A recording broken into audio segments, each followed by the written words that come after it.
নমস্কার। আজ এই সংক্রান্তির দিনে পশ্চিমবঙ্গের গ্রাম বাংলায় খুব খুব প্রয়োজন হয় এমন কিছু ফুল, যে ফুলগুলির দরকার পড়ে। সেই ফুলগুলি আজকে আপনাদের দেখাবো। কারণ হচ্ছে কি, দেখাবার কারণ, যে বাড়িতে বয়স্ক ঠাকুমা দিদিমারা যত হারিয়ে যাচ্ছেন, আর সেই জিনিস আমরাও হারিয়ে ফেলছি, যে ফুলগুলো পুজোর জন্য ব্যবহার করা হয় এই সংক্রান্তির দিনে, সেই ফুলগুলি কি ফুল দেখাবো। চলুন দেখাই এবার সেই ফুলগুলি। প্রথম দেখাবো আপনাদের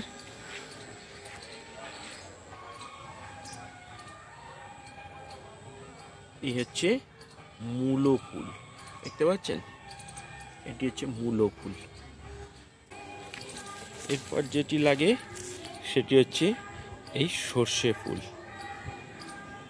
মূলো ফুল দেখালাম, এরপর হচ্ছে সর্ষে ফুল, দেখতে পাচ্ছেন সর্ষে। নম্বর যে ফুলটি দেখাবো সেটি হচ্ছে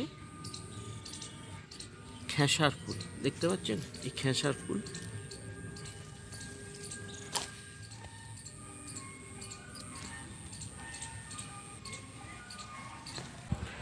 চার নম্বর যে ফুলটি দেখাচ্ছি সেটি হচ্ছে এই মটর ফুল, দেখতে পাচ্ছেন মটর ফুল। চার নম্বর ফুলটি হচ্ছে মটর ফুল। চারটে ফুল দেখানো হয়ে গেছে, 5 নম্বর ফুলটি দেখাবো। চিন্তা করুন কি ফুল হতে পারে। এবার আপনাদের বললাম কি ফুল, এই 5 নম্বর ফুলটি কি ফুল দেখাবো সেটি। আজকে যারা আমাদের এই চ্যানেলে নতুন এসছেন তারা একটি সাবস্ক্রাইব করে রাখুন। সবার আগে সর্বপ্রথম যদি আমাদের এই ধরনের ভিডিও পেতে চান তাহলে অবশ্যই একটি সাবস্ক্রাইব করে রাখুন, লাইক করুন, কমেন্ট করুন। আমাদের ভিডিও কেমন লাগছে সেটিও জানাতে ভুলবেন না। চলুন এবার 5 নম্বর ফুলটি দেখাই, বলুন কি ফুল। আর সর্বশেষ যে ফুলটি দেওয়া হয় বুঝতেই পাচ্ছেন, সেই গাঁদা ফুল।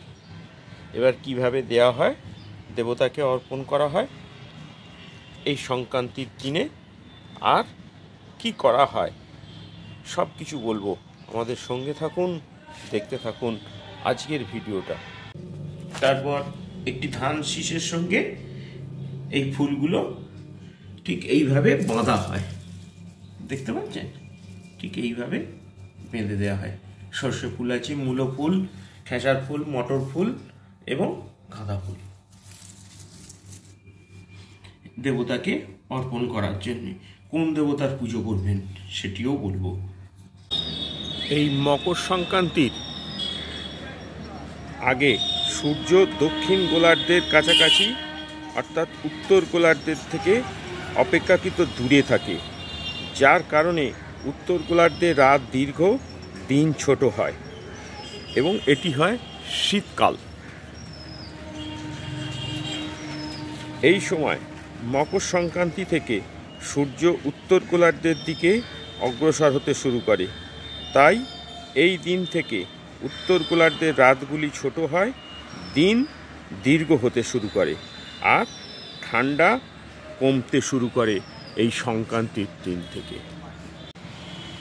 এই মকর সংক্রান্তির ধর্মীয় তাৎপর্য হচ্ছে, মকর সংক্রান্তির দিন গঙ্গায় স্নান এবং সূর্য পুজো যদি করতে পারেন তাহলে বিশেষভাবে শুভ বলে মনে করা হয়। এই উপলক্ষে শতগুণ ফেরত আসে বলেও বিশ্বাস। মকর সংক্রান্তির দিন তিল বিশেষ করে খুব গুরুত্বপূর্ণ। কথিত আছে, তিল মিশিয়ে জলে স্নান করলে, তিলের তেল দিয়ে শরীরের মালিশ করলে পূর্ণ ফল পাওয়া যায় বলে মনে করা হয়। পৌষ সংক্রান্তি বা মকর সংক্রান্তি ভারত মহাদেশে সংস্কৃতে একটি বিশেষ উৎসবের দিন। বাংলার পৌষ মাসের শেষ দিন এই উৎসব পালন করা হয়। এই দিন বাঙালির বিভিন্ন ধরনের অনুষ্ঠান আয়োজন করে, তার মধ্যে পিঠে খাওয়া, ঘুড়ি ওড়ানো ছাড়াও বিভিন্ন রকম অনুষ্ঠান চলতে থাকে ভারতবর্ষের বিভিন্ন জায়গায়। তবে এই দিন মেন প্রধান পুজো হয় সূর্যের, গঙ্গা স্নানের মাধ্যমে সূর্য পুজো। এছাড়াও পশ্চিমবঙ্গের বেশিরভাগ বাড়িতে পুজো হয় লক্ষ্মী পুজো। এই মকর সংক্রান্তির দিন কি কি করা চলে না সেটি এবার বলবো আপনাদের। এই মকর সংক্রান্তির দিন মহিলাদের চুলে শ্যাম্পু করবেন না, পাশাপাশি দাঁত, নখ কোনো কিছু কাটা পরিষ্কার করতে নেই। গাছ কাটাও এই সময় নিষেধ বলে মনে করা হয়। সংক্রান্তির দিন সিগারেট, মদ ইত্যাদি সেবন থেকেও দূরে থাকা ভালো।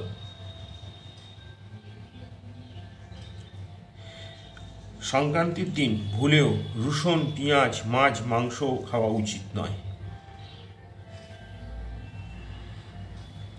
সংক্রান্তির দিন স্নানের আগে চা পান করবেন না বা কিছু খাবেনও না।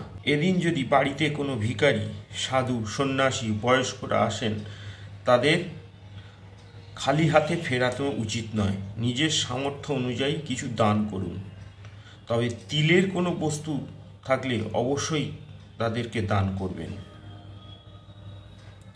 এদিন স্নানের পর লোহা, স্টিল, প্লাস্টিকের পাত্রে সূর্যকে জলের অর্ঘ্য দেবেন না, জল দান করবেন না। মকর সংক্রান্তির দিন তুলসী পাতা ভাঙতে নেই। তাহলে বুঝতেই পারছেন কত কিছু জিনিস মেনে চলা উচিত এই মকর সংক্রান্তির দিন।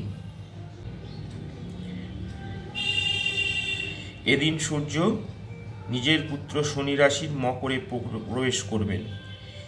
এই দিন পরিবারের বয়স্কদের সম্মান জানানো, তাদের আশীর্বাদ নিন।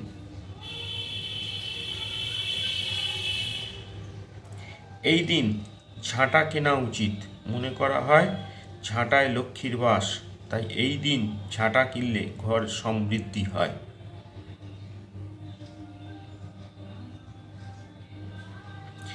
এই দিন তুলসী চারাও রোপণ করতে পারেন, শুভ বলে মনে করা হয়।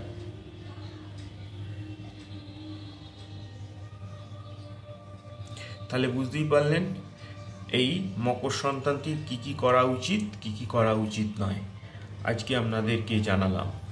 যদি ভালো লেগে থাকে তবে অবশ্যই একটি সাবস্ক্রাইব করবেন, লাইক করবেন, কমেন্ট করবেন। আজকের মতো আমার এই সংক্ষিপ্ত ভিডিও আমি এখানেই শেষ করছি। আপনারা সকলে ভালো থাকুন, সুস্থ থাকুন। আবার দেখা হবে নতুন কোনো ধরনের নতুন কোনো কিছু নিয়ে।